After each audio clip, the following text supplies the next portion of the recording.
Very good afternoon to everyone. It's good to see some of familiar faces.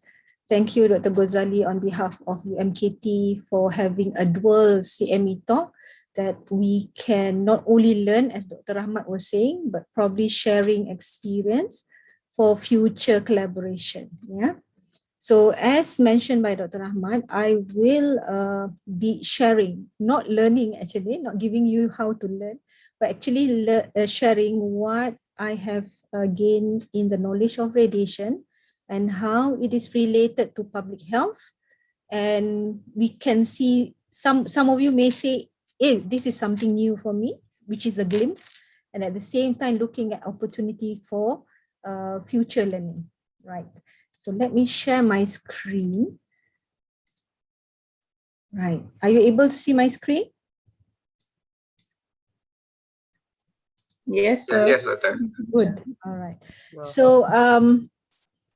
So, what the objective of my topic for the next probably half an hour to 45 minutes is one, to probably increase awareness among us as public health professionals in the knowledge of radiation and how you can relate it back to public health.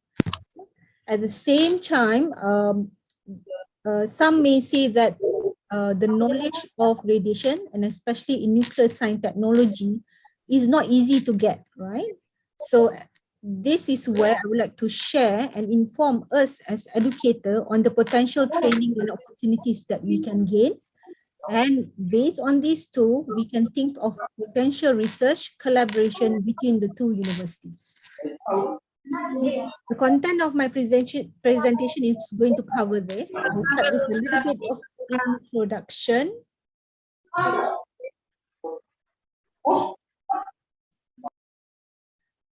And we will continue with looking at contribution to human health and also in environmental health, sharing how radiation or nuclear science technology is being used in the industry and how it is related back to occupational health, looking at the opportunities in terms of lifelong learning and also research and collaboration.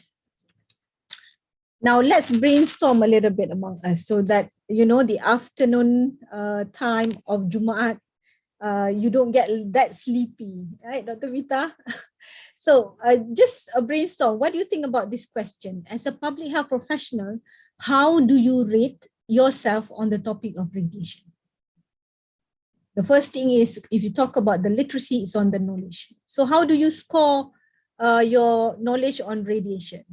1 to 5. 1 being the least, 5 being the most. 2. 2.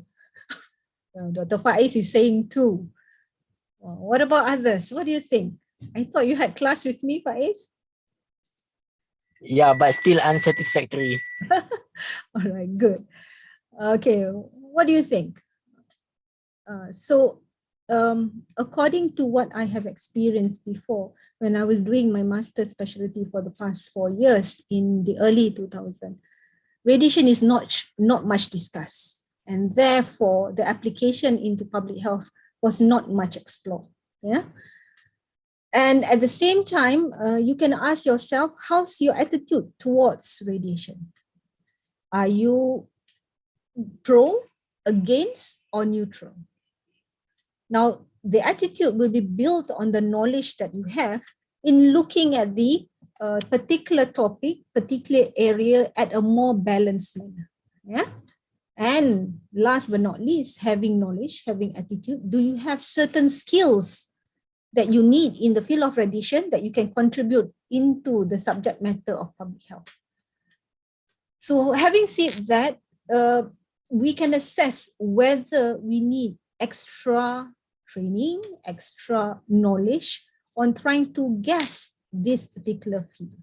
And that was one of my projects that I had in early this year.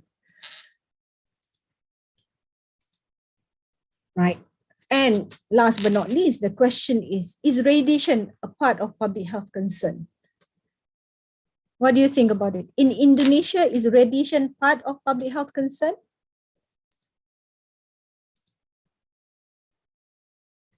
Is it? Yes, also, Dr. Anita. Yeah. Okay. And maybe we don't say it as a concern because we don't know much about it. Yeah.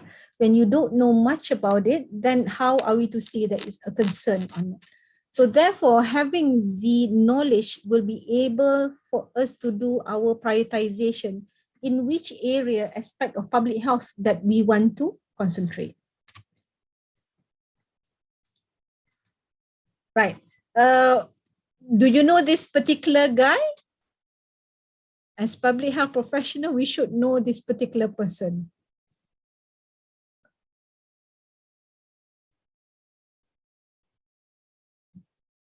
Who would like to have a guess? And if you're from Indonesia, come to Malaysia to get a gift.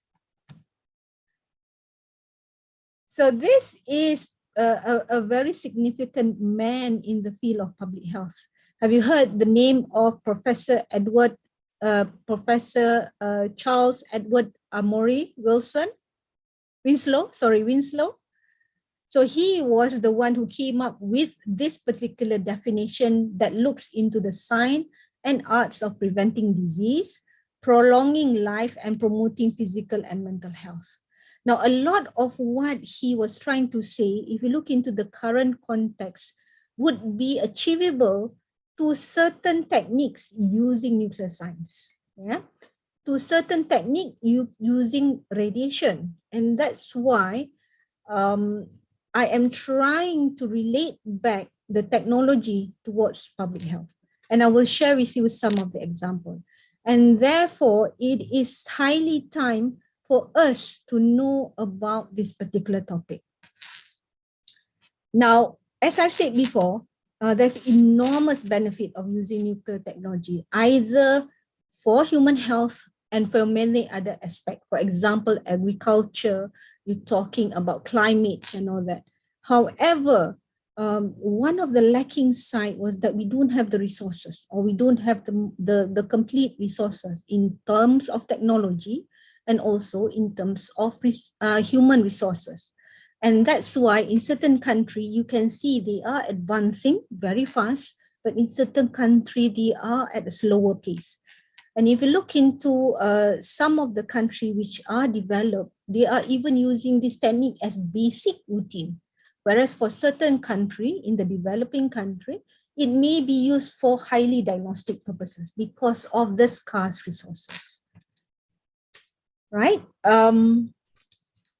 So just a little bit of background on what is radiation. So I hope you know about this. So radiation is basically defined as energy that comes from a source. It travels through space at the speed of light. Yeah. And the simplest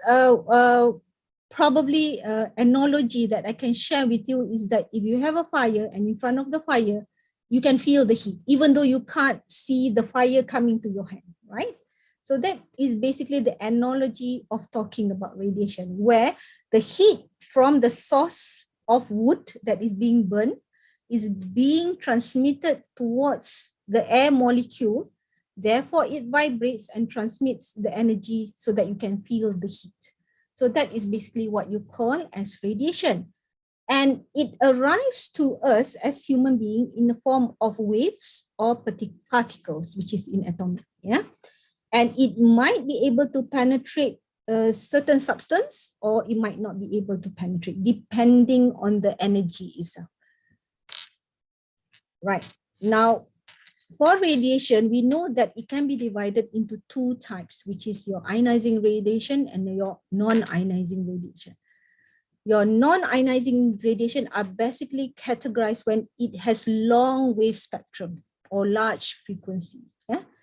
It may have enough energy. Yeah, your non-ionizing radiation may have enough energy to excite the molecule, but it cannot break the atomic bonding, right? And that's why if you could see a lot of our application nowadays are basically categorized in non-ionizing radiation. For example, your microwave. Your microwave, it has the function to heat whatever you want to heat, with it your food, your drinks, and all that. So what it does is that it basically excites the hydrogen molecule to vibrate, which releases heat. but it's not able to break the atomic bondage. That's the beauty of non-ionizing radiation. And at the same time, for now, if you look into a lot of the document based on ICNIRP, which is the International Commission of Non-Ionizing Radiation Protection, they have published to date the adverse effect based on non-ionizing radiation is only towards tissue heat. Yeah, and that's why sometimes when you hold your handphone for quite a period of time, you will feel the heat, right? So the adverse effect is only to tissue heating. Whereas when you look at ionizing radiation, it is basically categorized as short wave spectrum. Yeah, it has sufficient energy to break the atomic bonding. When you break the atomic bond, it becomes unstable and there's a release of energy. Yeah, that release of energy can be in the form of waves or particles. All right, and because the energy is usually high, it can cause more than just giving you tissue heating, but also damage. Okay? So if you look at the spectrum, how it is when you talk about non-ionizing and ionizing radiation, you can see that some of the example of sources of your non-ionizing radiation is your radio frequency tower, right? Now, you can understand now why your radio frequency tower has to be very big, very large, because they are long wave spectrum. Yeah? And at the same time, as I mentioned to you about microwave, about your bulb, light bulb, yeah? And if you can correspond how big is the source or the wave, you can at least look into the proxy diameter of the wavelength to this example. For example, if you look into microwave source, the wavelength is as the size of your baseball, right? But as it becomes smaller and smaller, it tends to have higher energy. And this high energy, if you use it correctly for certain purposes, it has benefits to human, environment, and also climate. And one of the areas that probably Dr. Vita is going to explore with us is on the human health aspect. Okay. Right. Now, let's go to some definition. Everybody knows atom.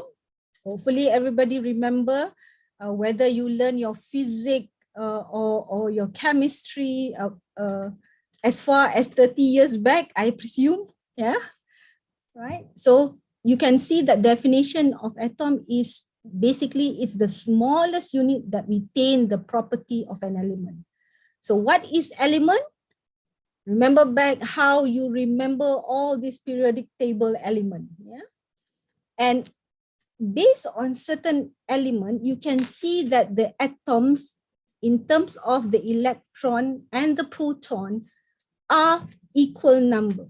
When they are equal number, you know that the net charge is 0 and therefore it is in stable form. Now, however, being us, yeah, we do have different sibling, right? Sibling from the same mother and father, but you are different in some way. Similarly to atoms, they have also similar component of, for example, hydrogen, but because of the number of neutrons within the atom is different, they become a little bit different. Yeah. So let's listen to one short video. What do you mean by the siblings of the atoms?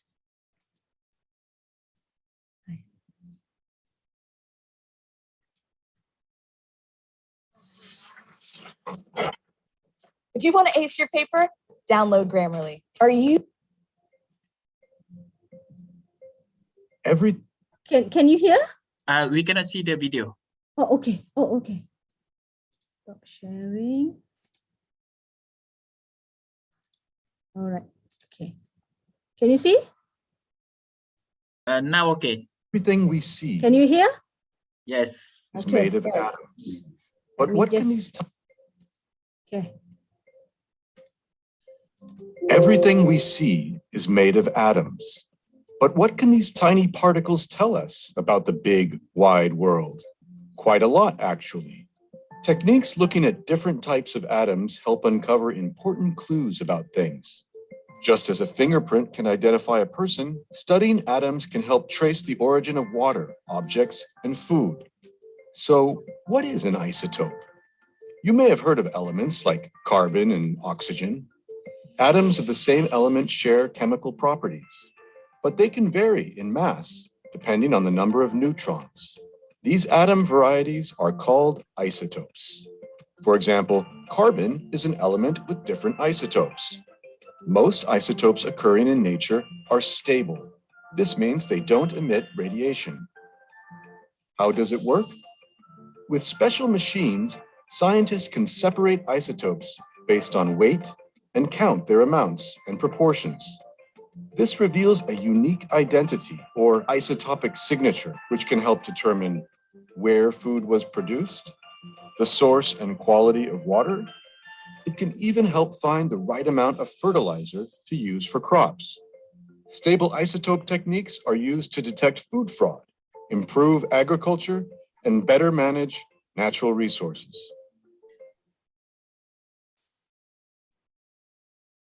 Right. So, based on what you can see is that there are many functions when you know what are the different types of element to use for which type of investigation. Now, I'm going to share with you an example. From the video, you know that a lot of this isotope, it can be stable, it can be unstable, which means that if it's stable, it doesn't emit any radiation, which is when it is unstable, it can emit certain amount of radiation.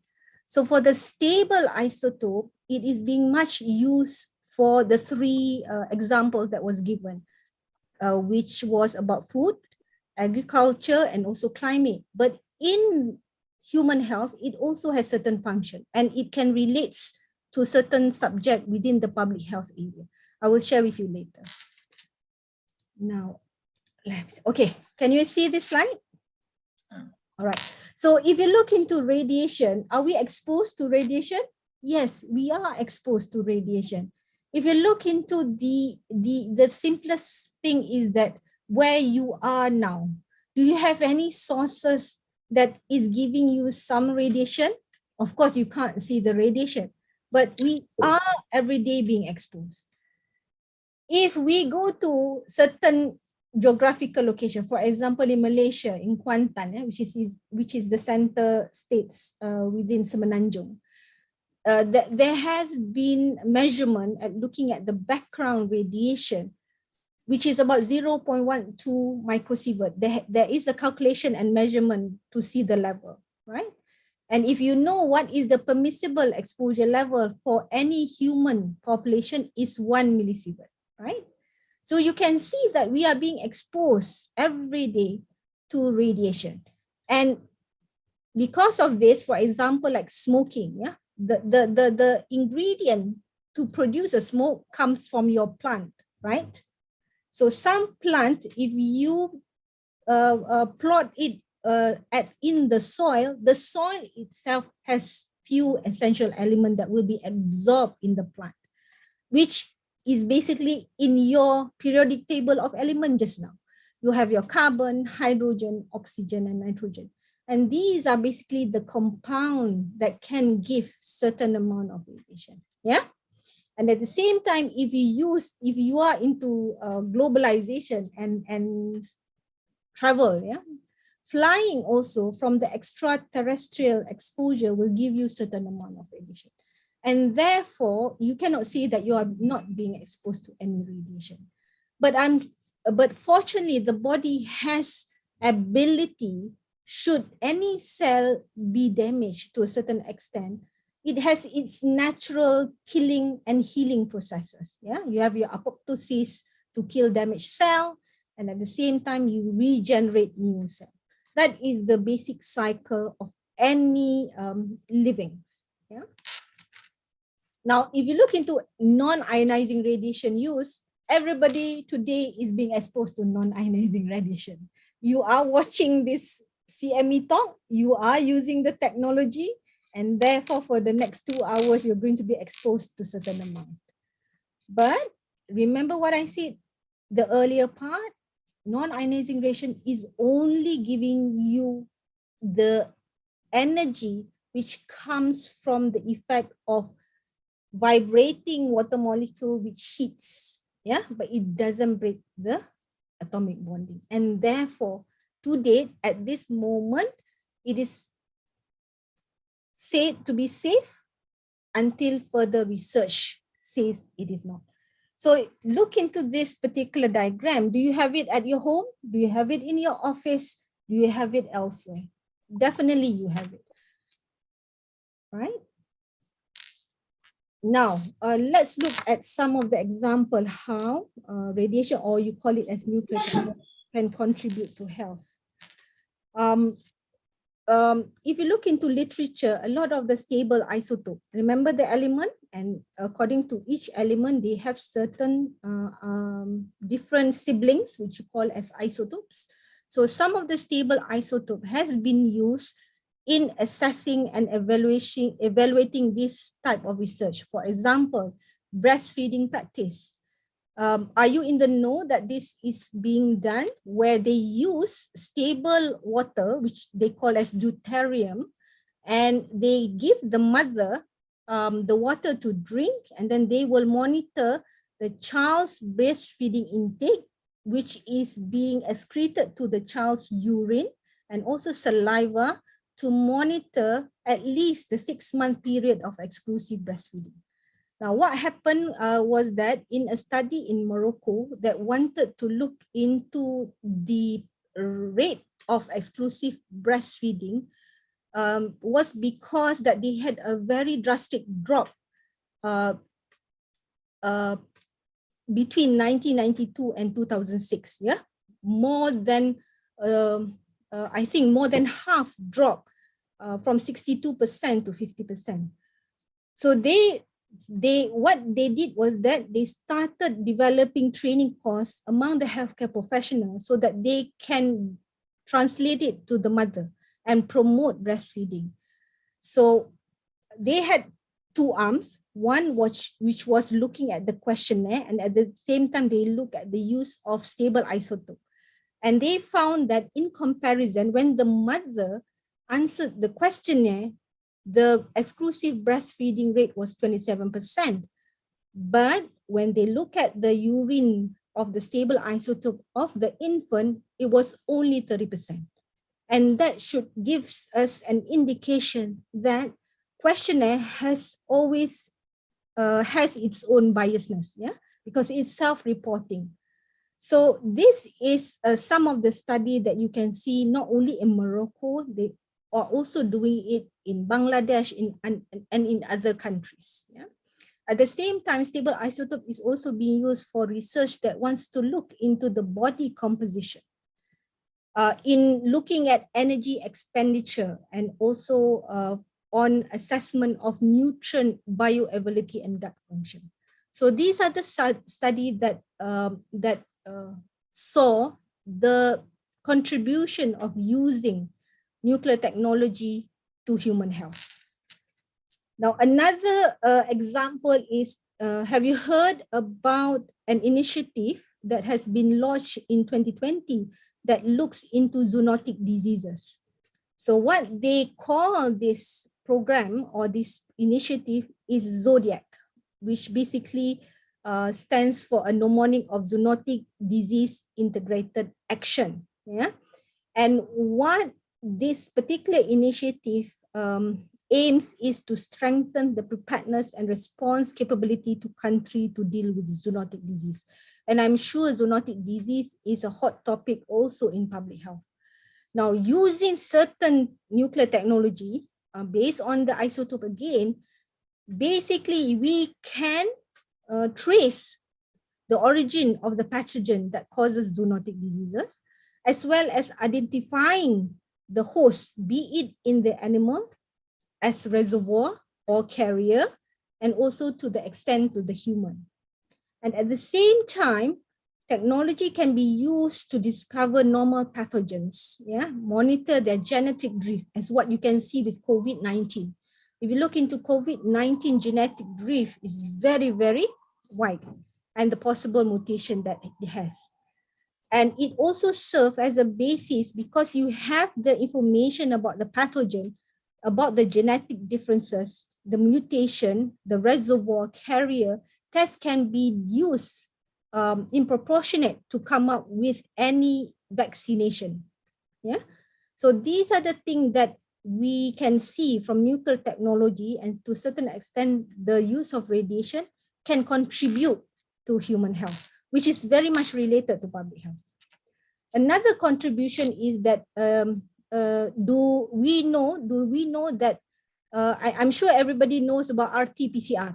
It's a very hot thing in COVID-19, which is your real-time reverse transcriptase polymerase chain reaction test. Now, it was originally nuclear-derived detection technique, yeah? And in the old days, it was using certain radioisotope, which is your phosphorus and your sulfur, because it has low energy and it relatively have short half-life. Now, the reason why they were using radioisotope in the sense that this was the unstable form. This is not a stable form. When it is unstable, it will emit radiation which will be picked up, and you can see the emission of the radiation. And at the same time, it was giving good resolution. But in the earlier days, people are still worried about using radioisotope because there's still radiation, it is still radioactive. So the newer technique of the RT-PCR now is using fluorescent dye. For example, your signing. So your signing, if you look into the whole electromagnetic spectrum, so this you know as non-ionizing radiation, right? This part is your non-ionizing radiation. This is your ionizing radiation. So the fluorescent dye is the visible light, which is basically, to a certain extent, non-ionizing radiation. But it has better safety efficacy compared to using phosphorus and sulfur.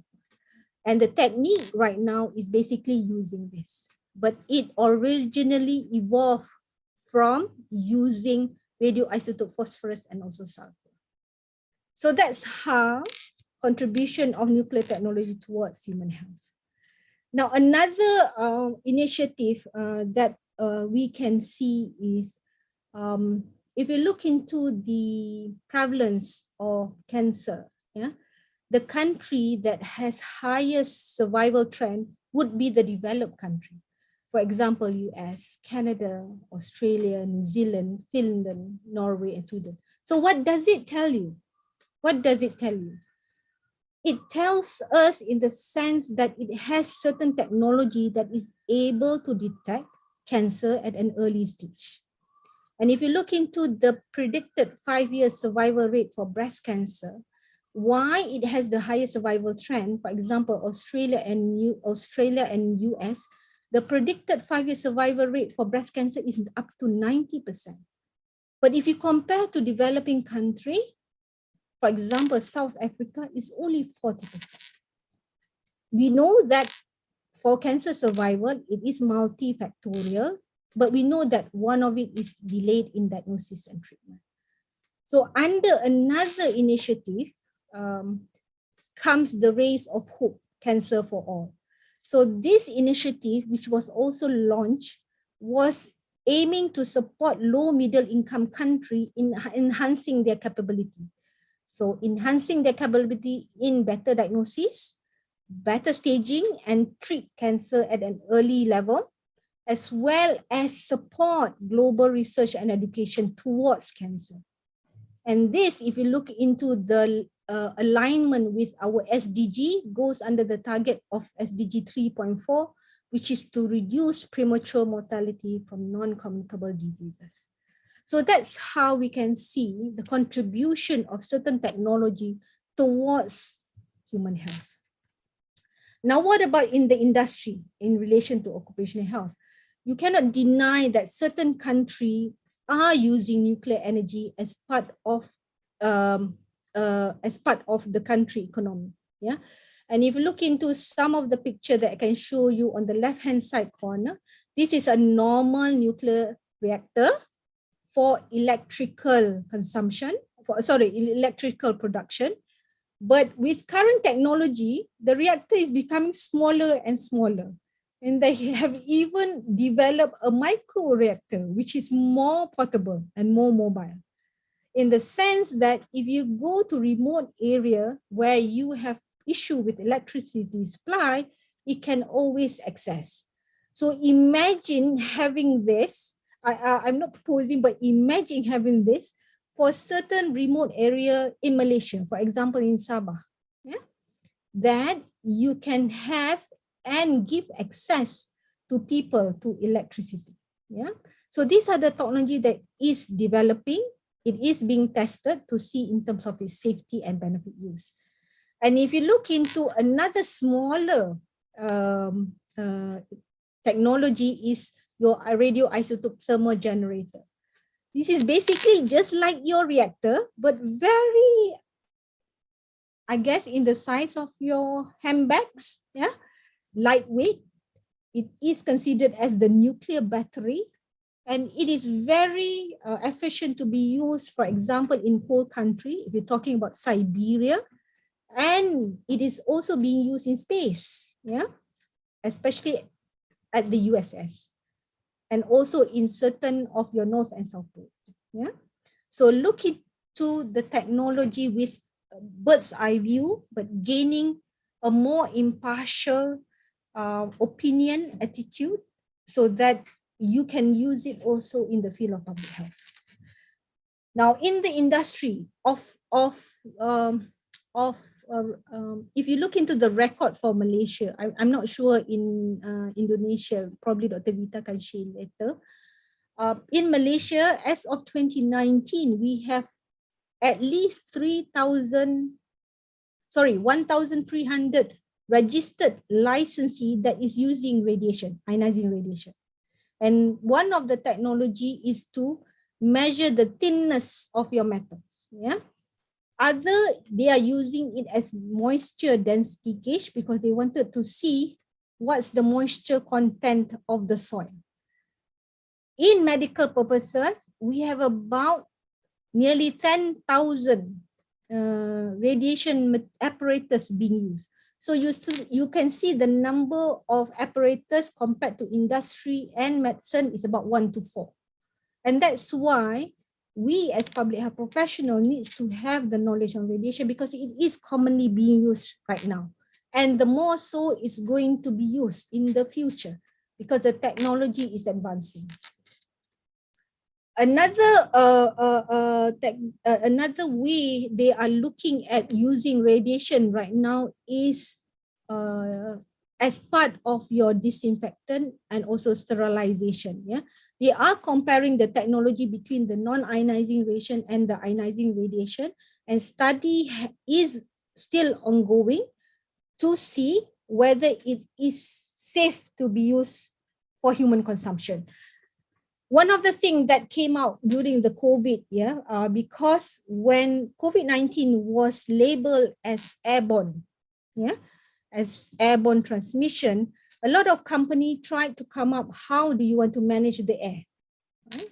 And they came up with using a technique that uses ultraviolet and putting it in your air conditioner.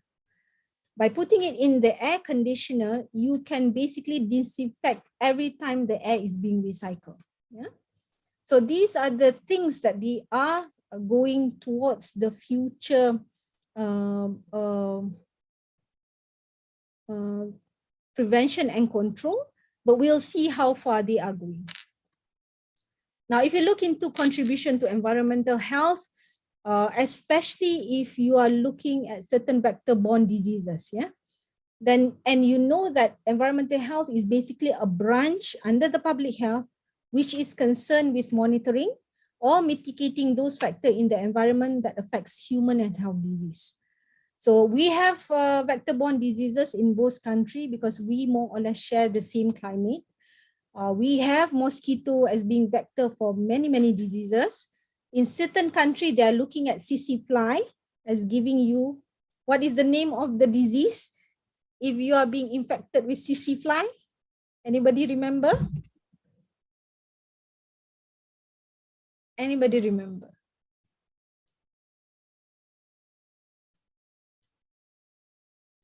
The common name is sleeping sickness.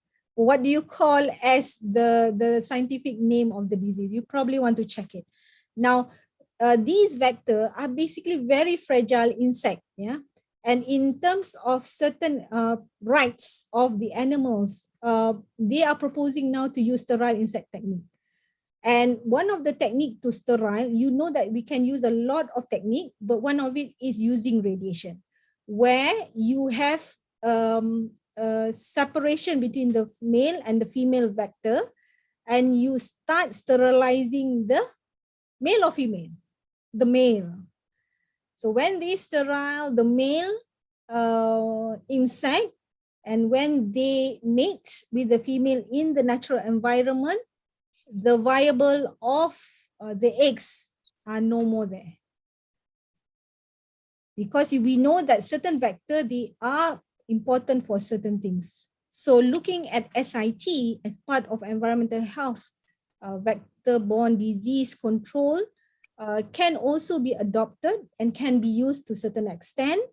And usually it is in combination with other technique. Yeah. So look into that. And for Malaysia, I can share with you in the sense that you know that we have plantation of cocoa, right? But it is like when I was small, I will see a lot of cocoa plantation in my area in Selangor. But unfortunately now it's very hard to find. And one of the reason is that insects that affects cocoa plantation is of certain concern. And because of that, one of our cocoa organization in Malaysia is doing a study to do this, because the vector that affects, or the insect that affects our cocoa plantation is from the mosquito. And they are using these sterile insect techniques to see whether we can help the farmers in giving better yield and production of our cocoa plantation. So that's interesting to see. Right? So it is considered, this SIT is considered an environment-friendly technique, and it has been used in certain countries, for example, Brazil, Germany, Greece, Italy, and Spain. Yeah.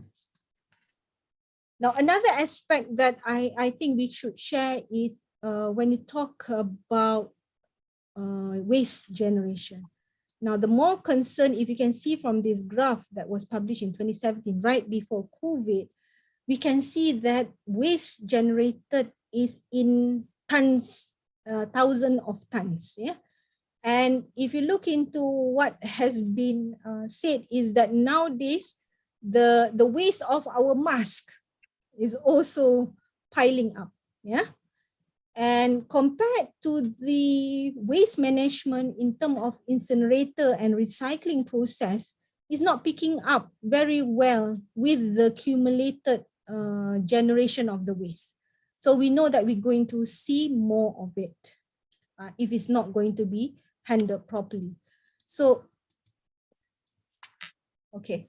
So what has been thought about this as a future problem is that another initiative comes out of it. One, you remember about Zodiac, we have Rays of Hope for Cancer, and another one is New Tech Plastic. Now, New Tech Plastic is a consolidated initiative between a few member states that looks into how we can manage plastic waste generation. They have it in two ways. One is to use ionizing radiation so that they can reform plastic to be recycled, or transform waste into reusable, and therefore improving the plastic waste life cycle. At the same time, technology, nuclear technology, can be used to monitor the sea, to monitor the water, because then we can characterize, remember the video we had, it can also trace the origin of the waste. Okay. And this is very, very important because it is under one of the SDG, which is SDG 14, and studies are ongoing into looking at microplastic in drinking water. Yeah. So because it's micro, and probably to some extent, it becomes nanoplastic. The smaller the sizes of the plastic, we need a more reliable analytical methods to assess and evaluate. And that's where nuclear technology can be used to do this. Yeah. Okay. Now, looking at the environment, you know that in certain area, our environment is rich. When you say rich, it can be coming from the type of soil that you have. Now, a study that was done by our UKM researcher did try to measure the content of thorium. Now, if you look into thorium, thorium is one of the elements in the periodic table just now. It was first discovered by a Norwegian mineralogist. And that's why it is named as thorium, because they relate it to the Thor, Norse god of thunder. Now, thorium is one of the rare earth elements, because in rare earth, you have 16 to 17 elements. For example, monazite, lanthanum, and all that. And when they measured thorium throughout the peninsula Malaysia, you can see this is the mapping that they did. And you can see in Pahang, it has high concentration, which you can see the effect right now. Yeah. Now, the reason why rare earth is being extracted, is being processed, is because that the compound that is being purified from the rare earth is basically some of the elements used for high-tech application. Yeah. If you're talking about rechargeable battery, if you're talking about hybrid car, some of the metal component needs to have certain metal, for example, like lanthanide. And lanthanide can be purified in our country up to 90%, which is very good, because then you are sure that you can have the best quality of the technology application. Even your LCD, your screen, yeah, is being produced exactly from rare earth extract. So there is potential for economic, but the way we handle, the way we process, the way we mine it has to be in a safe manner. Yeah. So that's where sometimes it is lacking, not because the technology is not benefiting the country or the human, but how it was processed, how it is being done is the one that caused a lot of issue and problem towards the public. Right. Now, having said that, if you look into how tertiary education with regards to radiation and nuclear science technology, we can even ask ourselves, how much are we being exposed to this particular topic during our lifetime of learning? Yeah.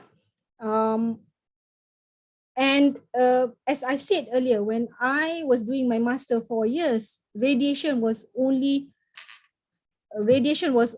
taught for about 1 hour, right? And that 1 hour is definitely not sufficient to make me a competent public health physician with regards to radiation. And that's why the teaching of radiation and nuclear science technology has to be imparted to our future public health. Now, some of the factors that also contribute to radiation nuclear science technology is that we as educators, we need to see whether our teaching and facilitation style is contributing to the growth of knowledge. Remember that one of the things that we had problem was resources in terms of human capacity and capability. And that's why we need people who have the knowledge on it. And because we are not able to impart certain knowledge, there is a repercussion where in some countries, the future student go less into the science stream. They would like to go for business, they go for marketing, but less are gaining into the science degree program. And because of that, we saw an issue of sustainable education with regards to radiation and nuclear science technology. So having said that, one of the projects under the International Atomic Energy Agency is to retrain educators so that they can become the change agent towards increasing interest as well as motivating students back into the field. So what has been proposed is that we are going to have an executive program for educators where it is designed for us as being professional, experienced educators. At the same time, it is to be delivered in a simple and using state-of-the-art educational approach. It is going to be blended learning as what we are doing to our students, yeah, and it is being divided into 2 steps of learning, which is step 1 and step 2. Where step 1, if you can see from my graph, it has 3 modules, yeah. Each module has its own particular topic in achieving certain outcomes, and these 3 modules under step 1 is going to be virtual, whether synchronous or asynchronous. Yeah, and in particular topic that we think that is necessary for you to build your knowledge on nuclear science technology is this topic that has been listed. Yeah. So the entrance criteria for coming into this international executive program is open to all educators and academicians, and also staff from the Research and Training Institute, and also official from relevant ministry. So there will be a screening process to basically choose those who can come on board of the executive program. And upon completion of the step 1, there will be a step 2, which is module 4, which you will gain from your summer or winter school. So this is basically going to be from a 1 to 3 week course, is going to be physical. And few universities are proposing to give this short summer winter school. For example, Japan is going to propose emergency preparedness response winter school for about 3 to 1 month, 3 weeks to 1 month. Yeah. And if you pass the step 1, you fly to Japan. For some of our colleagues who is into environmental technology and all that, certain country will be proposing. For Malaysia, they are proposing to give summer school on the 3 S's, which is the nuclear safety, security, and safeguard. Interesting thing, it is still being built and be decided, right? So the objective of this particular executive program is to develop deeper understanding of the global agenda towards nuclear science technology. What are the important legislation and treaties? At the same time, because every country cannot come in, it will promote growth, research collaboration, and hopefully when we are being trained to a certain extent, a standard nuclear science technology program or module, we will be able to deliver it better, and therefore sharing of student is going to be there, and hopefully it inspire the new generation to have more interest in this particular topic. So this is basically what was being built for the last 6 months into looking at the essential topics, yeah, the building up of the module and all that. So this is going to be an exciting thing. IAEA is going to launch it soon, and we hope for the first batch to be accepted next year. So do come on board, because I can see all of us are eligible to join this. Now, another opportunity is that the organization that is going to run this is by an academy, which we call as International Nuclear Science Technology Academy. This academy is going to be membered by institute, university, among the member states. So at the moment, they have 22 members within INSTA. And I would like to promote UMKT to come on board and be part of webinar. Okay. For UPM, we've already applied. So they are going to approve us soon. And when we become member, then we have the privilege of getting what the academy is going to propose in the future. So the academy is just a baby being produced for the last 2 years. And it is a good opportunity for us to be on board with the academy. Not only for the executive program that I've explained earlier, future research and collaboration, because at the moment, some of the universities that are already member of INSTA, UKM is from Malaysia. And we have also universities in China, university in Taiwan and in Japan.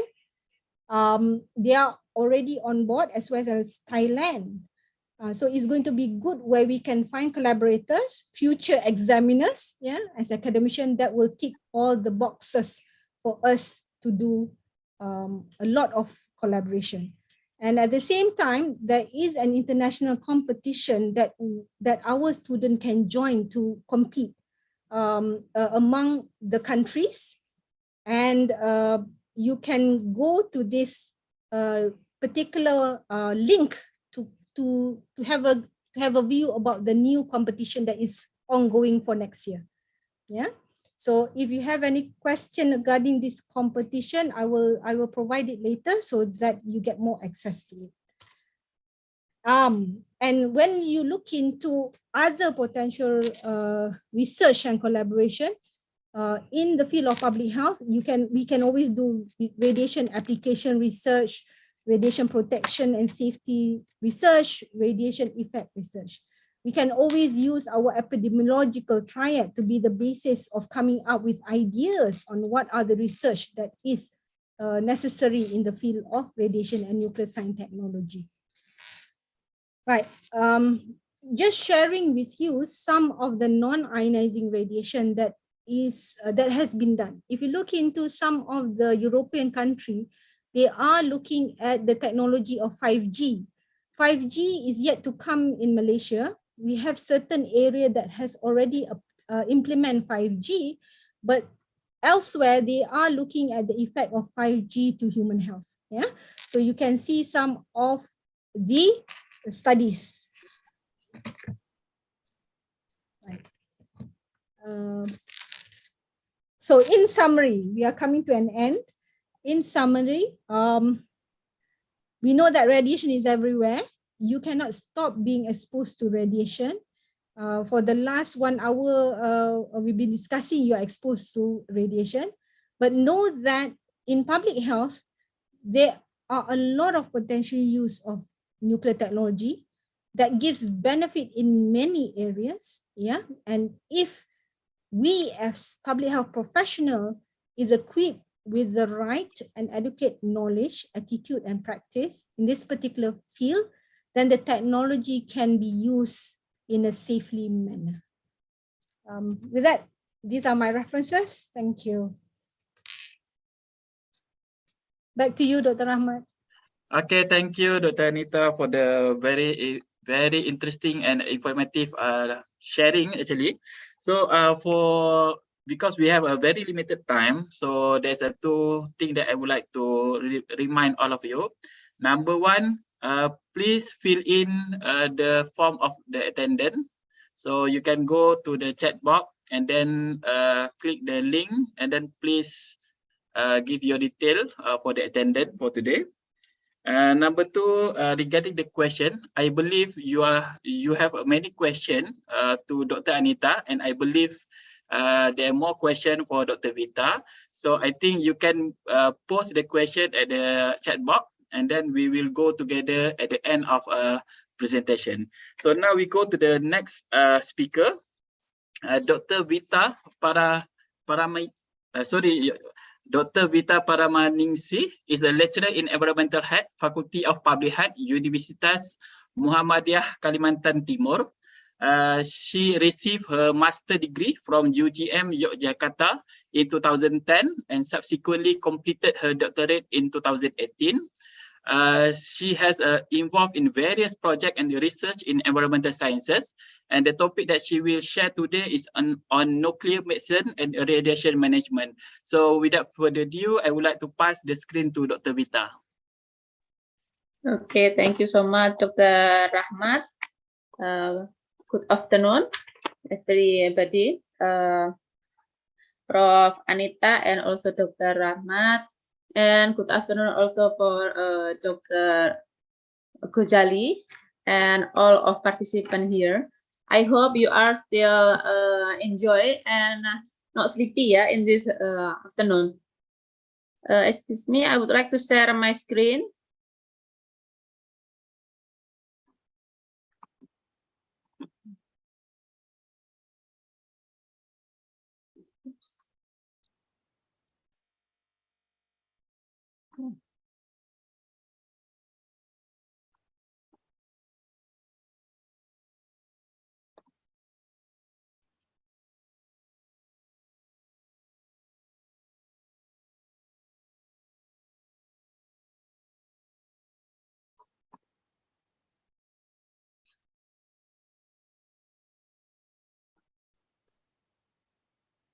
Okay, I hope already appear my presentation, Dr. Rahmat. Yes, we can see. Okay. We just already mentioned Professor Anita before that she already presented clearly about the nuclear technology and then about the particle and isotope processing and radiation, and then also the impact for the environmental and also for the human health. And Prof. Anita already explained that in human health, radiation and also nuclear still less studied about this issue. But if we know the global issue of the environment health now, that there is a transition energy that about the global warming and the natural disaster around in the world. A lot of countries have a commitment to reduce carbon and net zero emission, and then to efficiency to use the energy. For example, the industry, they must develop of the sustainable energy. For example, wind energy and then solar energy. And one of the new technology in the future is nuclear technology. As already mentioned before with Prof. Anita, that nuclear energy is used for the electricity, for electricity in the future. Okay, in this time, I would like to mention sharing in nuclear medicine and also the radiation management and global in Indonesia. The nuclear technology. Nuclear technology is very useful in any field, in industry, for nuclear power plant, and then for agriculture to provide the good product, and especially also it is a very useful in medicine. But many effect here upon the radiation, especially for the environment and also for the employer or the human health risk.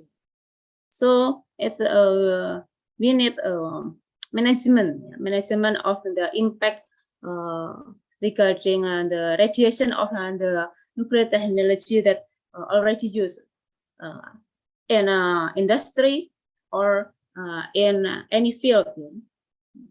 Okay. In Indonesia, we have management of nuclear technology. We have Batan, Badan Teknaga Nuklir Nasional. It is a government institution. That the government institution is develop the nuclear research to increase the benefit of the nuclear technology in any field, as I mentioned before, in electricity or agriculture, and also in medicine research. And there's a ministry, the Batan in Indonesia, also called Badan Riset dan Inovasi Nasional. We usually call BRIN. You heard in Ministry of the Research and Innovation Nasional.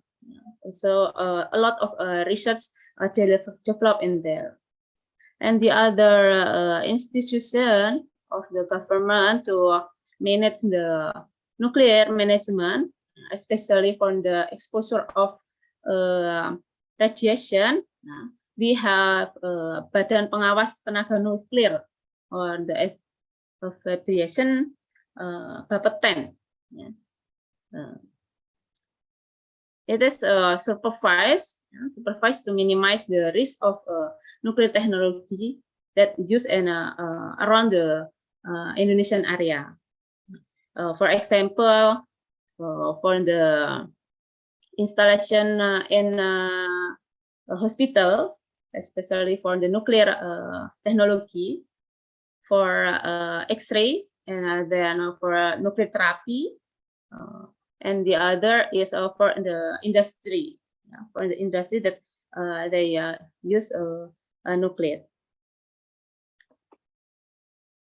Here is one of the research that already used in Batan, in Badan Tenaga Nuklir, that the responsibility to develop the nuclear technology upon the research to increase the human welfare and the safety. For example, the nuclear power plant, agriculture, to increase the product quality, not only the quality, but the quantity also, the quality, and also the safety that Prof. Anita also mentioned before, detail, about the case that the radiation can exposure to the environment in soil and water, and also it can exposure to the fruit, vegetable, and anything food. And then it is also developed the nuclear medicine. And I will share in the next slide about the nuclear medicine in hospital, in one hospital in Samarinda, that we have one hospital that the hospital use radiotherapy, nuclear therapy for specific disease, example cancer and others. And then the Batan responsibility to education and training. Education and training is used for the employment from the industry, and then the hospital and other, that they use the nuclear technology. So how to manage radiation, safe on the employment. Especially, I think it is about the standard operational procedure, how to work in the nuclear area. So anything, it will be safe to the employment. And then the last is responsibility on the Batan is radioactive waste management. but then have a responsibility to waste management. Yeah, waste management about the radioactive. It's regarding solid waste, wastewater, wastewater, and then the air pollution, the emission, I think. Yeah. So as the pattern have a responsibility to manage all of the waste to be waste to be safe, and how to treat and how to what is that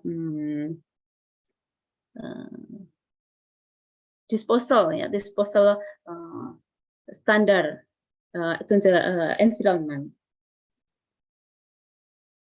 This is a Bapeten, the second institution in Indonesia to manage the radiation from the nuclear technology. Bapeten is survived that all nuclear activities in Indonesian area. It is to have a purpose to minimize about the risk, and also include give the operational license to the worker or employment around the field of the industry and also in the hospital. And then the infrastructure for nuclear standard. This is also the Bapeten responsibility.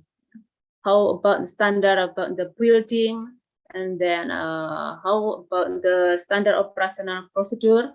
Bapeten will monitoring and then give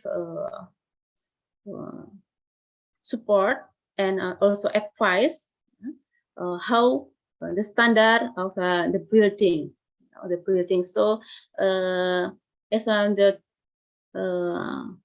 equipment used, it is safe to the around the machine. And then standard operational procedure for employer training. So there are training for the employer.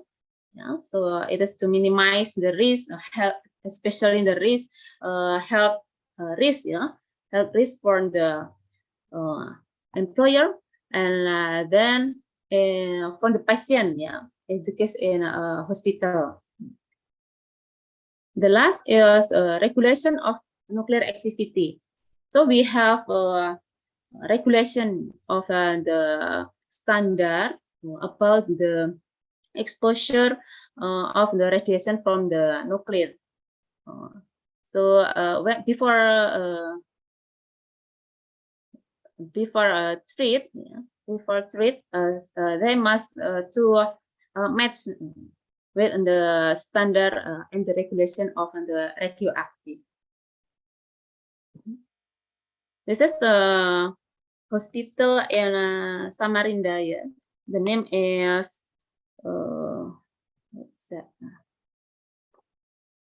hospital Rumah Sakit Umum Daerah. This is RSUD is Rumah Sakit Umum. So the local hospital, Abdul Wahab Sarani, that located in Samarinda, East Kalimantan in Indonesia. This hospital is near with UMKT, with UMKT, and also our student usually use this hospital for field learn. Yes, and here the radiotherapy and nuclear medicine installation already used. It's begun from 2018, and then nuclear medicine. This is especially for to understand, to make sure, to see what is the organ inside the body, the patient, and then the diagnose and treat the disease. It is use radiation energy.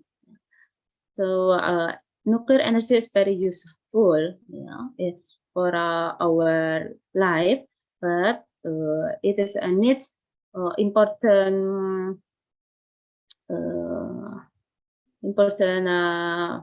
protection, protection, and what is that? Protection in the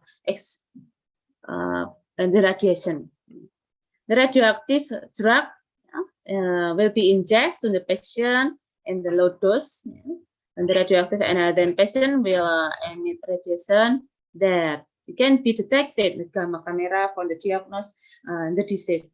So the patient will inject the what is that, the drug that there are radiation in there. So it means there is water, wastewater have exposure the radiation. So we are need to minutes in this part. This is the nuclear medicine in rumah sakit umum, in Hospital Abdul Wahab Sarani. This is the what is it about the equipment, equipment provided in there. There are gamma spec. This is a single photon emission computed tomography camera, and then they have also ECROM installation, radioactive, and it's already follow the standard by Bapeten. And then all of the equipment and employer in the nuclear medicine already certified from Bapeten also. And the operating license nuclear medicine issued and provided by Bapeten. And then the standard equipment calibration is carried out Batan and monitoring every year to maintain the equipment, and then to monitoring how about the radiation exposure. And then the last, the radiation protection certification letter also issued by Batan. So the unit and the Wahab Sarani Hospital is already follow the standard in institution in Indonesia, the nuclear institution in Indonesia. It is about the wastewater management from nuclear medicine, how to treat, how to disposal of the wastewater from the installation, nuclear installation. Here, the part of flow of the treatment, the wastewater that expose the radiation. So the waste storage in the 4-5 pond. So we have detention time here around 1 week or around 6 days. After that, we'll measure the exposure radiation, and then we'll to flow to the next pond, and then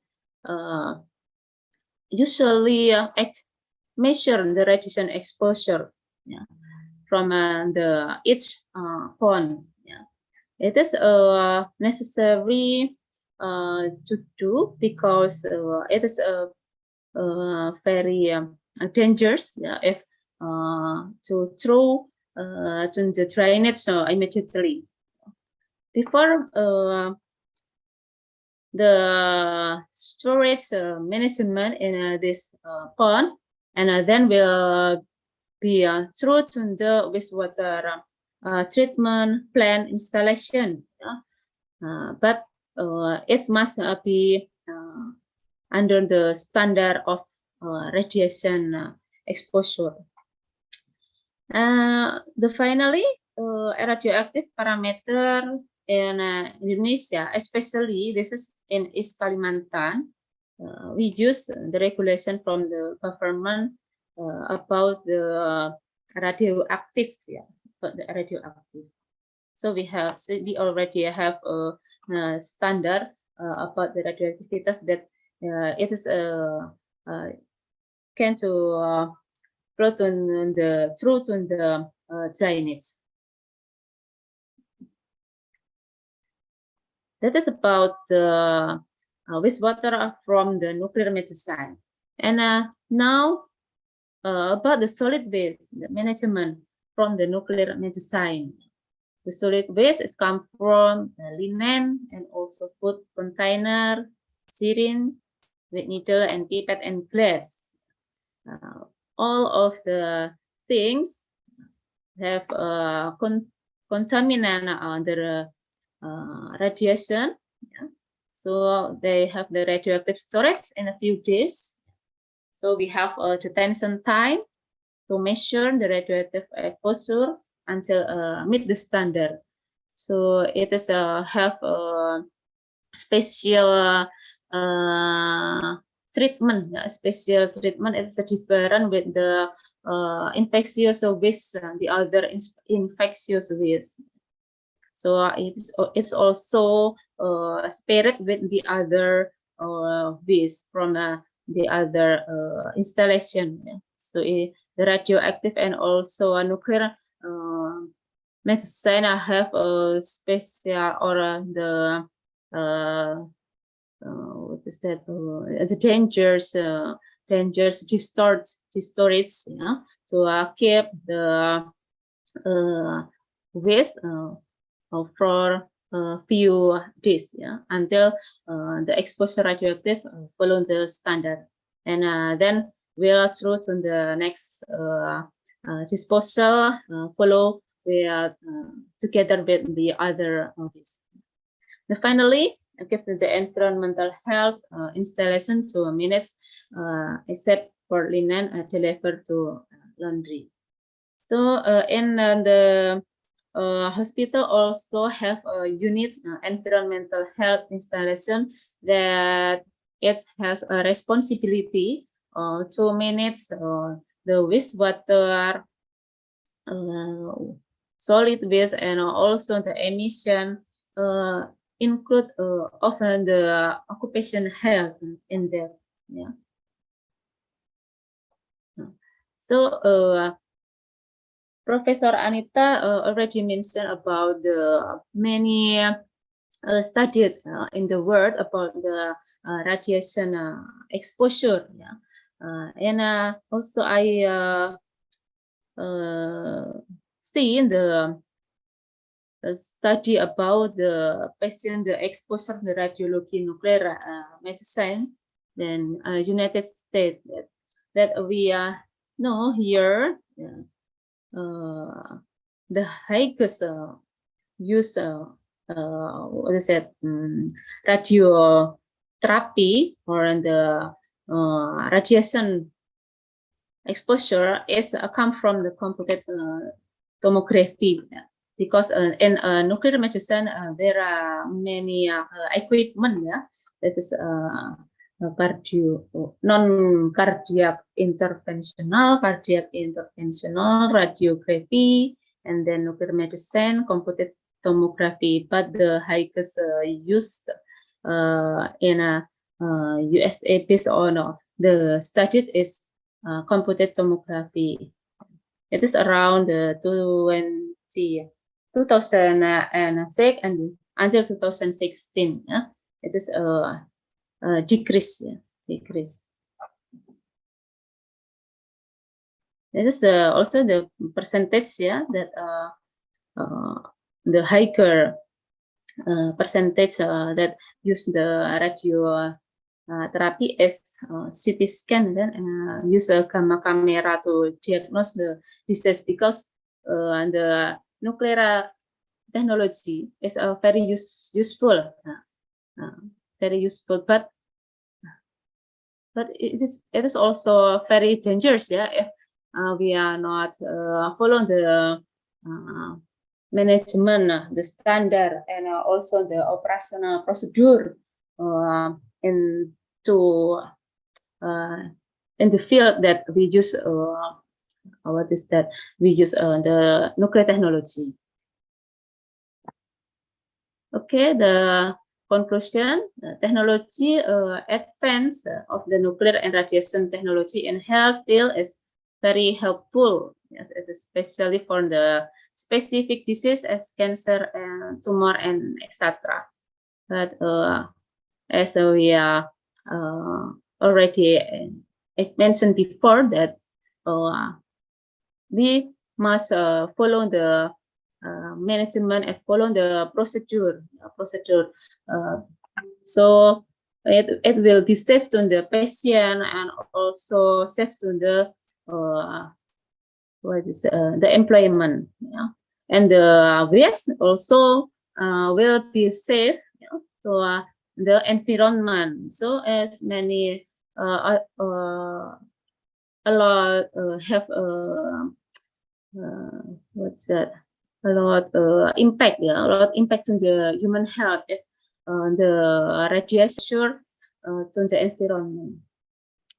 Okay, the last, the important thing in radiation management is need to supervise and also operating procedure and standard exposure, not only for the employee, patient, but also to the environment.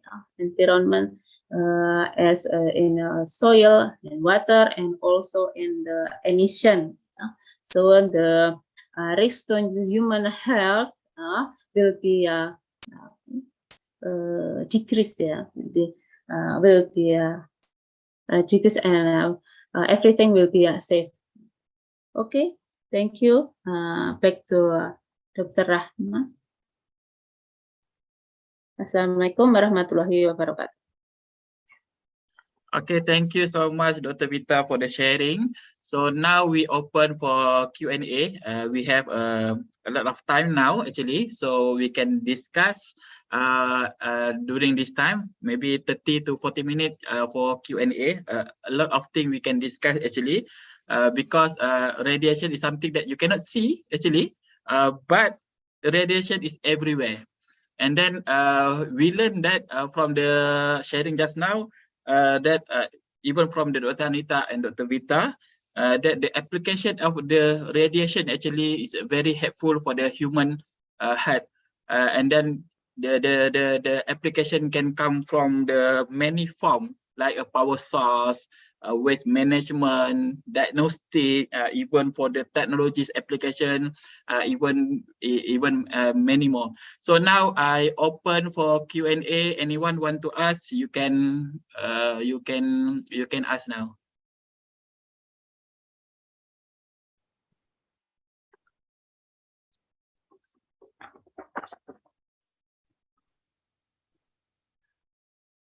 Anyone from UPM, Malaysia and Indonesia?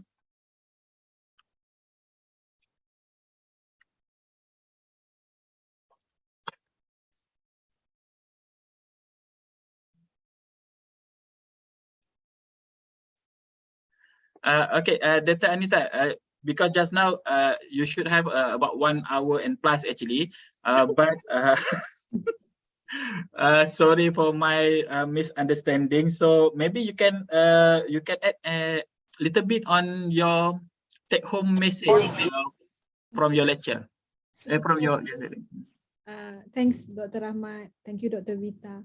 Now, probably I would like to ask our colleagues and future colleagues. We have a lot of students here and also our lecturers from both university. So remember my first slide when I was saying, is radiation a public health concern? So what do you think about that? Can we have a little bit of reaction? So you have your reaction button down there. So what do you think? Thumbs up if it's a public health concern, thumbs down if it's not a public health concern. What do you think about it? Okay.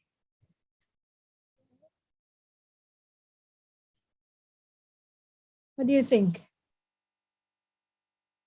I can see only, okay, all right. Yeah, I see responding. What about others? Are you still in the middle? You're not sure whether it's going to be a public health concern? All right. My good friend, Dr. Nisa, yeah. Yeah, Atira, I can see you. But is, yeah, probably Dr. Nur Haka, yeah. Okay. Any more?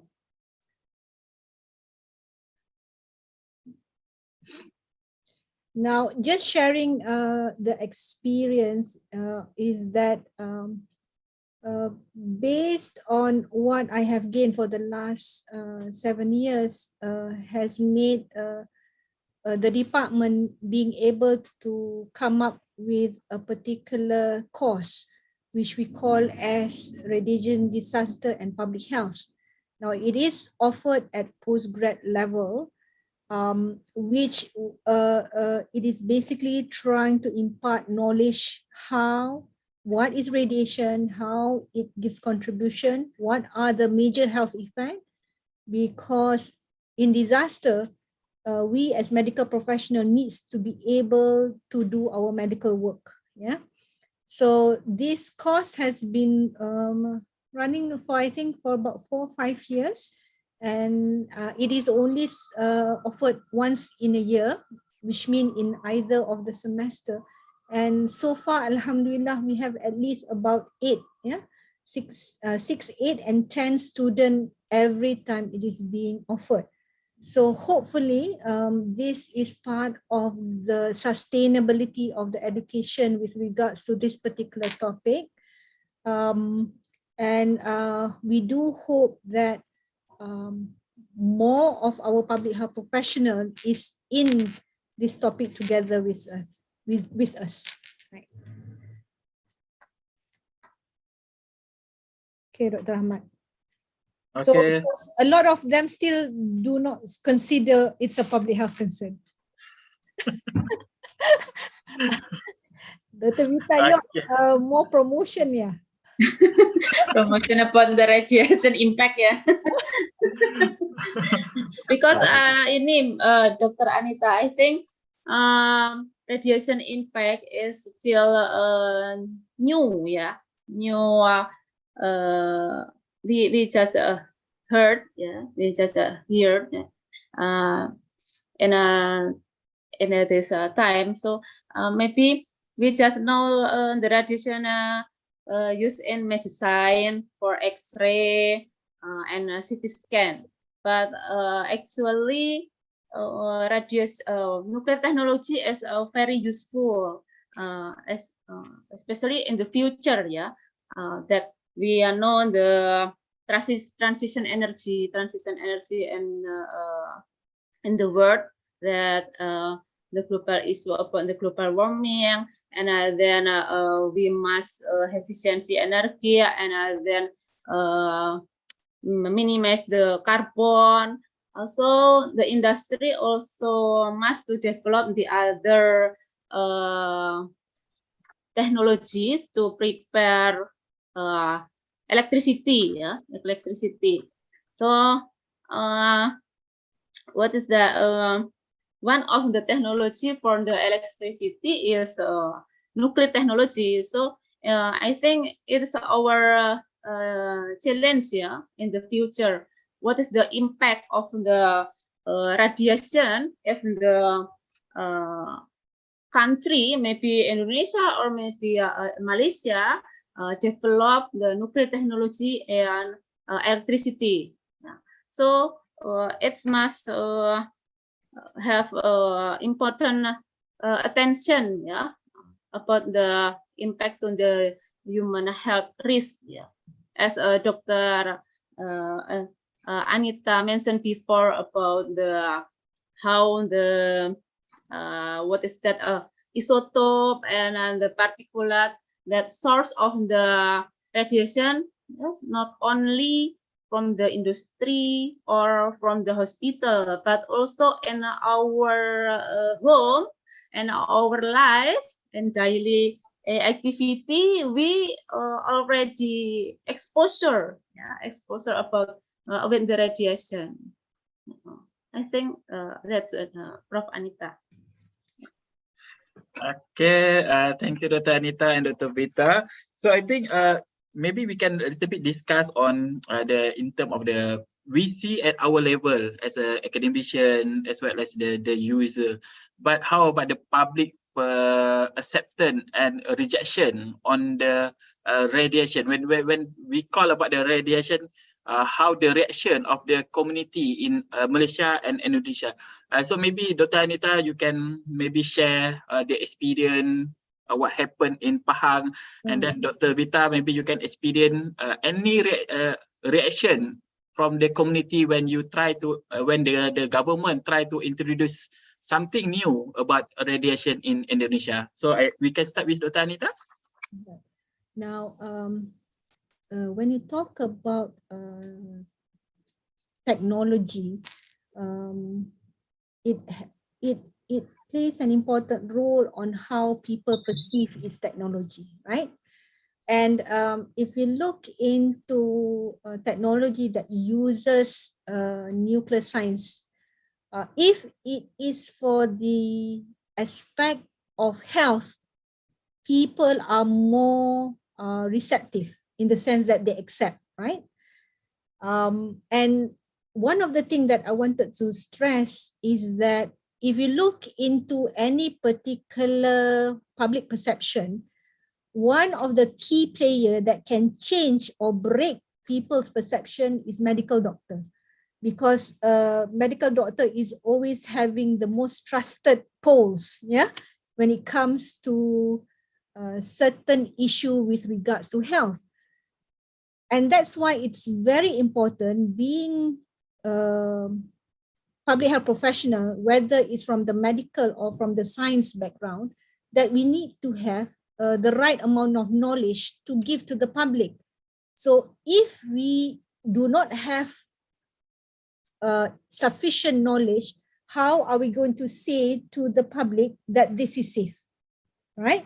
So that was the issue when we had with certain industry that was processing naturally occurring radioactive material, or you call it as rare earth, because we saw that in terms of the output, it is supporting advanced technology application. But when it comes to the people perception, is that they saw that it's very risky. And that's where we come into place in playing our role in giving the right amount of knowledge, right? So that's very important. So we need more people in public health that can talk, because as I've said earlier, and also mentioned by Dr. Vita, it's everywhere. So if we are not aware of what we are being exposed, is it safe or is it risk? And if it's risky, how much of the risk? Then we will not be able to state whether it's safe or not. Yeah, standard is always going to be there to help us guide, but if we do not know how to interpret the standard, how to do certain measurement, then we are probably incapable of talking about radiation, which I really hope that all of us can come on board. Yeah. And knowing that learning about radiation is not going to be easy. Yeah. That's where the platform of International Executive Program can be able to help us all.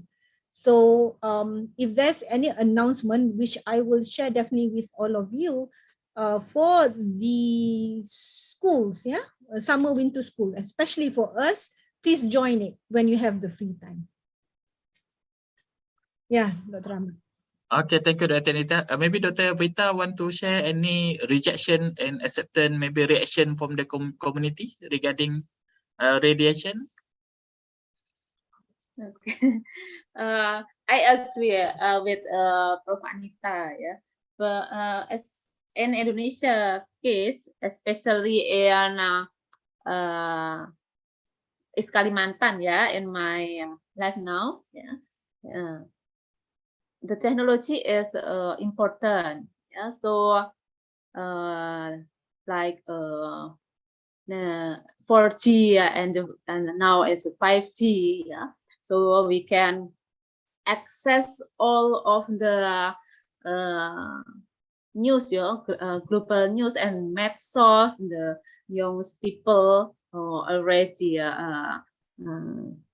use it, and it is to be a trend, to be trend in this time. And also, if we can access the information from the internet fastly, so it is very exciting. But it's we must think about the radiation. What the radiation will be impact to the communities and to the children. We know the children usually use YouTube with the HP now, so it is have a potential risk to the radiation, I think. And I agree with Prof. Anita that we must transfer the knowledge to the community about how the dangers the radiation.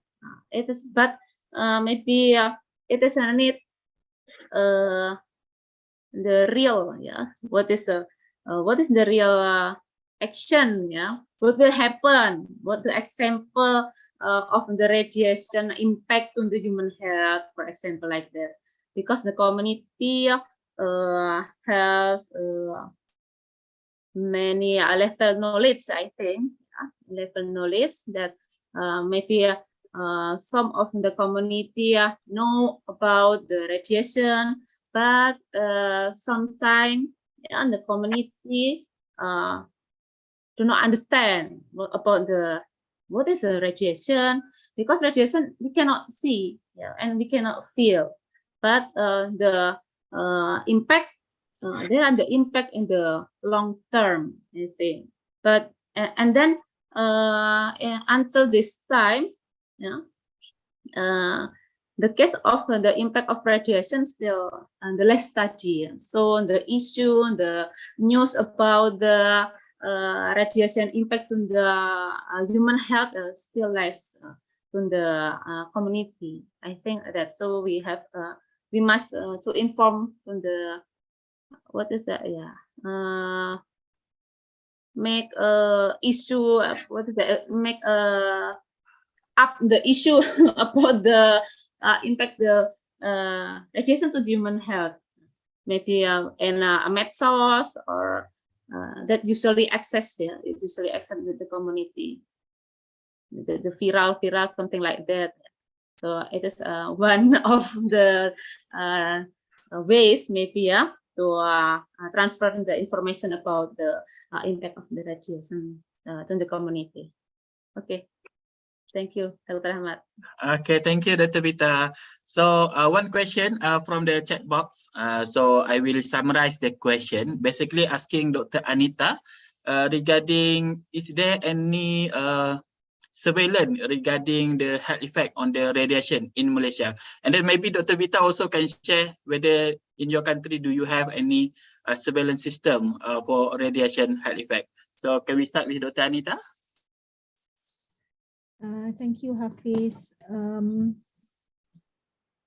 I will try to answer this in two ways. If you are talking about surveillance system of the level of monitoring within our country, and in terms of environment, we do have. Because just to let you know, we have few portal monitoring system located scatteredly in Malaysia, as far as Kudat, and also we have it in Cameron Highlands. That is on the environmental aspect. For human population, if it's for industrial worker, meaning to say that those who comes under the definition of radiation worker, yes, we have health surveillance under the radiation guideline, which is referring to your BSRP, Basic Safety Radiation Protection Regulation 2010. Yes, but for human in general in Malaysia, truthfully speaking, I have not really seen any surveillance specific to radiation. Example that I can probably tell you is that, for example, if you want to monitor about haze, we do have like surveillance, right?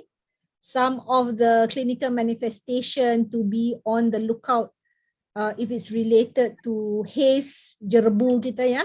But for radiation, I have not yet seen any particular specific monitoring system. That's on my side. Okay, next, Dr. Vita, anything you want to share regarding the surveillance on the maybe the environment as well as the impact on the radiation? Okay. SMS with Prof. Anita, I think, yeah, this is about the surveillance or the radiation impact, yeah. But in Indonesia, especially in Indonesia, maybe I have not update, yeah, about the issue regarding the radiation, yeah. But as I mentioned before, that in Indonesia has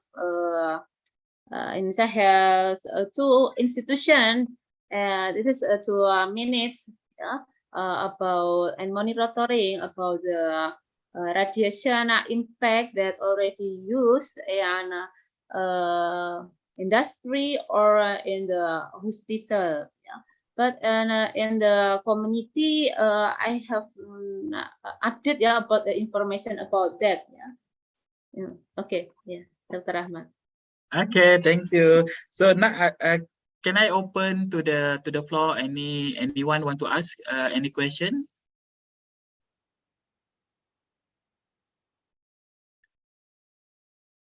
Okay, I want there's another statement in the chat box actually.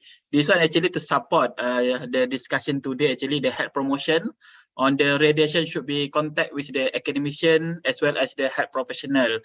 And then it's quite interesting when Dr. Vita mentioned that the medium that we can use like a med source actually we can use to give awareness to the population.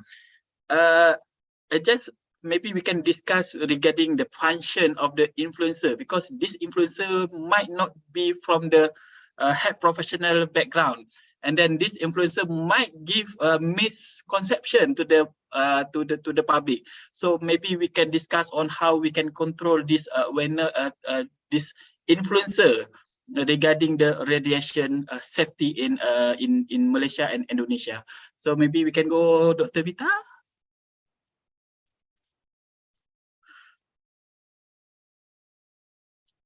Okay, Dr. Ahmad. Yes, it is a challenge, yeah, I think, yeah, because medsos is uncontrolled, I think now. So not scientists also give the opinion, yeah, in the medsos, and also in the what is that, in blogspot, yeah, blogspot. Maybe that is not only scientists, but also for it is free for everyone. Yeah, I think the what is that, the information can transfer by website university, like that, for the public health, or in Malaysia is health science, yeah, health science. So the study about the what's it, radiation impact, or from the another journal that already exposed about the radiation impact in the world, so we can attach to our website in our education. Yeah, I think it is more carefully, if we attach the information from the education what is the domain, yeah, domain, the academic, yeah, something like that. Okay, thank you, Dr. Vita. So maybe Dr. Anita, you can share. Maybe you can advise the non-medical background influencer how they can actually talk maybe about the radiation. I would like to take example how we handle COVID. Remember when we had COVID for the last 2-3 years, how it came about, how we want to implement a lot of our prevention and control strategy.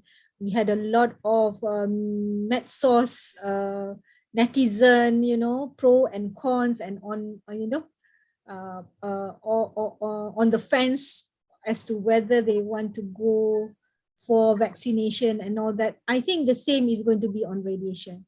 The first and foremost is if it's from us, the medical side, what I have been advising from the side is for us to increase our own competency. One. For the medsos who are not from the medical background, probably we can urge that they go to trusted website for them to get the knowledge. For example, if for health, we are referring to WHO, right?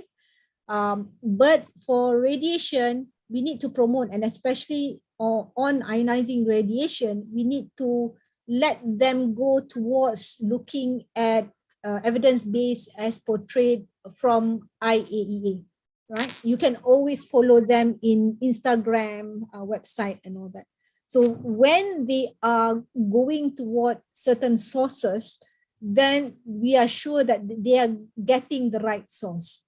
At the same time, what I can see from some countries who are into using nuclear power as their energy, they have also done some program, especially for their mass media professional, because with proper training, then reporters will be able to give a more constructive comments in the media mass.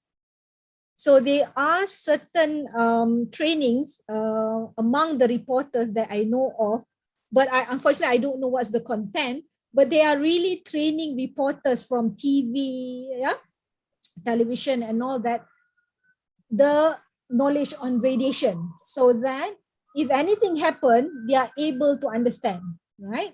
They are able to understand. And at the same time, if you refer to some of the international document, if I'm not mistaken, the IAEA has come up with a risk communication document, which can be referred.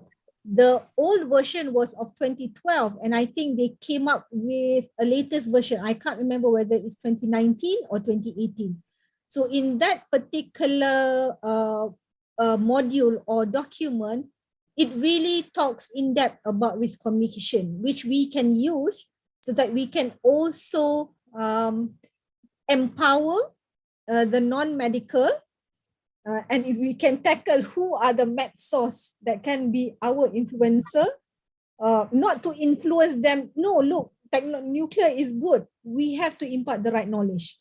It has its own risk, but with proper use, with safety precaution, with good prevention and control, it can be used to the benefit of the human.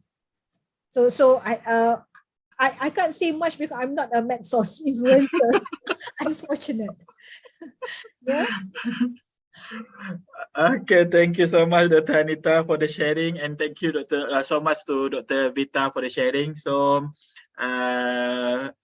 again, I would like to open. If no more question, then maybe we can end our CME today. So maybe any last question? Maybe you can give signal if you cannot talk, and then you can put the question in the chat box.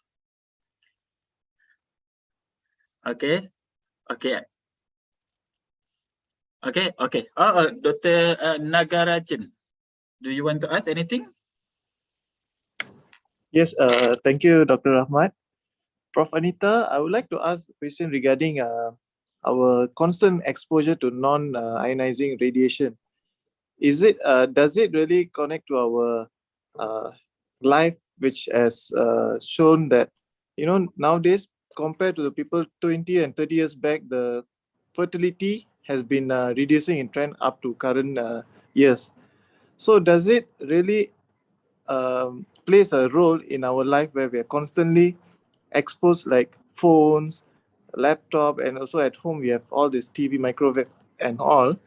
Does it really play or it plays a heavy impact to our health per se, in general, doctor?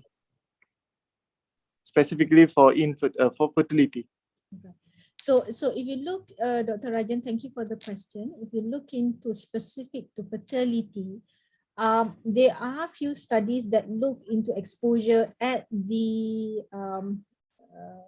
animal, animal.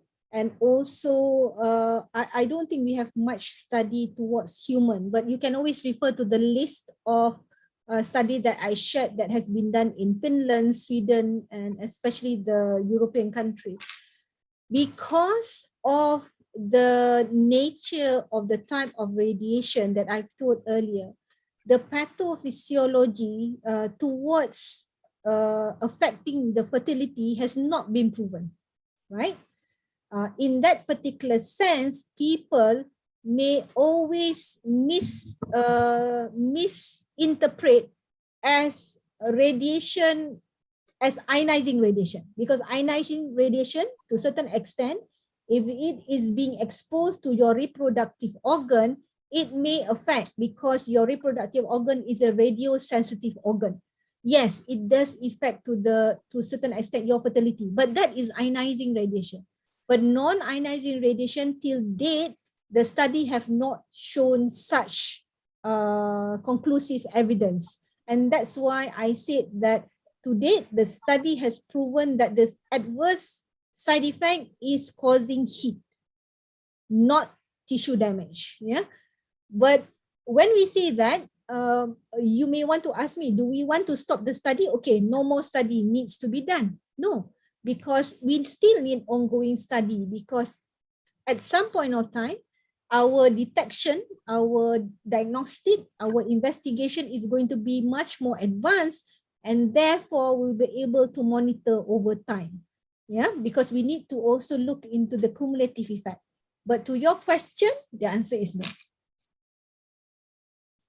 Thank you, Prof. Thank you. Okay. Okay. Okay. Any more question? You can give signal so I can see you. I cannot see the radiation, but I can see the signal if you want to ask any question. Hafiz has another question, Rahmat. Oh, okay, Hafiz. Okay, Hafiz, from the chat box. Okay, I have another question regarding the conflict in the Ukraine escalate using the nuclear war. Okay. Okay.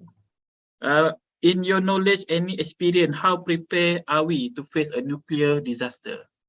Okay. I can say only for Malaysia. Probably Dr. Vida can say for Indonesia. For Malaysia, if you look into one of the assessment that was done in 2012, yeah, when they wanted to look into the preparation of us towards a radiological disaster, the comment was given is that yes, we are prepared to a certain extent, because one, we have the equipment. Second, we have the human resources, which is a multi-agency approach. Yeah, but a suggestion was that we need to enhance the level of preparedness in 2012. And from there, I'm not sure what was the feedback of the progress after 10 years. Yeah. The only thing is that when you talk about Ukraine, I was in Vienna, which was about a country away. Austria was beside Hungary, Hungary was beside Ukraine. In terms of what is happening right now, Russia has basically controlled Zaporizhia nuclear power plant because it is supplying energy to the European countries as well as to Ukraine. But this is more of political conflict rather than a nuclear conflict.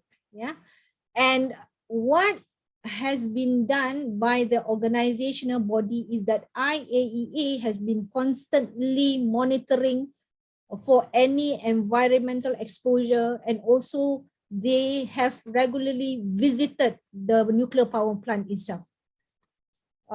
It is still in safe operation, yeah, There's no and I don't think Putin will jeopardize or sabotage nuclear power plant having Fukushima in mind. It is better to close the power plant, to not produce energy rather than as malicious intent. Because now we are going into winter state. They need the energy for the winter. Yeah. So if you look into that, even though the international assessment is still on caution state, our country also needs to be prepared, because you are looking at Ukraine, but we have a lot of other countries nearby who are using nuclear power plant. Yeah. So the aim is not just to prepare for the sake of Ukraine, but to prepare in the sense that, look here, we have research reactor in Bangi. So what is our preparedness level? It may be of low risk because it's just a small research reactor of 1 megawatt. But if you look into Thailand, they are planning for siting for a nuclear power plant. And if you look into other countries, Philippines wants to restart its nuclear energy. Japan is ongoing. So in that particular sense, we have to be ready not only to protect our country and transboundary, but for us also to be capable of responding at international level in order to respond to any radiological disaster. That will be my thought on that, Hafiz. Hope it satisfies your question. Dr. Vita, do you want to share about your country? Any possible preparation by the Indonesia? I think I'm not updated about that, because this time is the issue is about the Ukraine and also Russia war. Yeah, but it is the impact on the political and also in the economic, I think. But I agree with Prof. Anita that we must think not only what the impact with the war from Russian and Ukraine, but in the future about the nuclear technology will develop in the future, and like that. For Indonesia, we have Batan and also Bapeten that they have a responsibility to monitoring of the nuclear and also radiation. Okay, thank you, Dr. Vita. So I think we have a lot of questions. We have a lot of discussion this evening. So sorry, we have another one. I have a question. How serious our government toward this nuclear direction and radiation issue? As we can see, like Pahang, the bauxite and the impact of environment as well as a socio-economic community there. So how serious our government? Anita? Thank you, Shafiq, for your question. Politik sukar untuk didiskusi. Right? So that's in a lot of things, when you talk about technology, when you talk about health, I always say that it cannot be businessized. Yeah. And if you look into Pahang, as I have shared with you, their soil are very rich in certain elements, yeah, which is useful for technology. But improper processing is the one that causes a great concern, especially to the public. Now, if you look into what has happened before, when I had experience with Linus, the community surrounding Linus was very receptive in the sense that they know about Linus, and Linus has been doing outreach program in trying to increase general awareness of what they are doing. Yeah, and at the same time, it is giving back to the community. But sometimes if you have people that twist information as what you have experienced with MedSource, right? One knowledge that we know, you have somebody who is able to twist the knowledge, it becomes something which is not very desirable. So same thing with bauxite, and I'm sure Shafiq, you asked me, you know what's the situation, what is playing around, yeah. The people who is mining, the think tank who is mining is way out of our reach. If they were to do things like they were following the process, the official processes, for example, like doing environmental impact assessment, doing study towards human health, then they start mining for bauxite, I think there should be no issue, because when you do environmental impact assessment, there are recommendations for you to do population monitoring, right? So the thing is, yeah, when it is not being implemented in a very standard way, then that's what we are experiencing. So it's actually like we are cleaning up their poo. Yeah. So I think we need because of the issue that we have had with bauxite, we have Linus and all that, we need people from the public health side who is in the know about radiation, nuclear technology, so that we can give a more concrete evidence and justification, advisory, not only to our ministry, but also to the politician that represent the government. Okay, thank you, Dr. Anita, for the response. So I think it's already 4:30 Malaysia time. So I'm not sure, Vita, your time now is what now? It is same. Same, sorry. Yeah, Okay. the same. So I think we can end our CME today. So I would like to say from the University Putra Malaysia, we would like to say thank you so much to Dr. Vita from Universitas Muhammadiyah Kalimantan Timur, and Dr. Anita from the University Putra Malaysia for the sharing slot today. So I would like to remind all of you, please click the link. Please make sure you already record your attendance. You can claim your CPD point for MMA, and then hopefully we can gain more knowledge.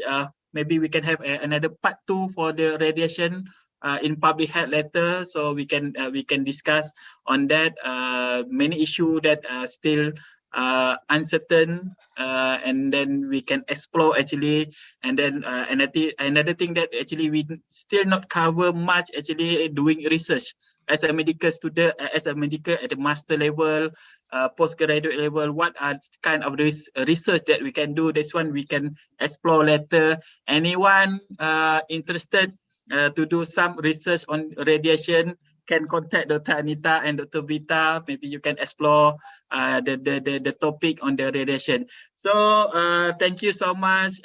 Assalamualaikum warahmatullahi wabarakatuh. Waalaikumsalam. Thank you, Dr. Rahmat, Prof. Anita. Thank you so much. Okay, And thank all you, Dr. Vita. participants. Thank you. Bye. Moga ketemu secara fizikal ya satu hari nanti. Iya, semoga. Okay, thank you. Okay.